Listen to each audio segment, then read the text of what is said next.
Hi, this is Cheryl with Expert Village. I'm going to show you a few tricks using a salad spinner. I love making salads, and I love using a salad spinner. The salad spinner, what it does is it dries your salad lettuce. I've got these great salad greens inside the basket part of the salad spinner. The first thing you're going to do is you're going to go ahead and rinse those, get those really wet. So I'm going to do that right now. So I've got my lettuce, I just washed it. I'm going to go ahead and put it right inside this part of the salad spinner. Now I've noticed when I use the salad spinner that even though most of the water comes out, there's still a little bit of water left on my salad, which makes it a little bit tougher to dress the salad. So my trick is to take a dry paper towel and put that inside the salad spinner, and what that does is it takes up all that residual moisture so your salad is perfectly dry. Now once the top is on the salad spinner, this is the fun part. You just spin away. This is definitely the fun part.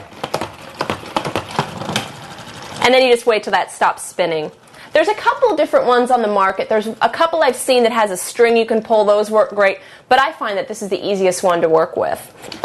And what happens is, like a centrifugal force, the water shoots out and dries the lettuce, and then you gotta wait till it slows down. So you've got all the extra water comes out here. You've got clean lettuce, and my paper towel is actually damp, and so my lettuce now is so nice and dry. It's perfect lettuce, ready to be tossed. It's ready to have the most fabulous dressing you could imagine. And I actually just take this part and put it right in the fridge. And then when I'm ready to make my salad, I can put this in a salad bowl and toss it. This is just a great little thing.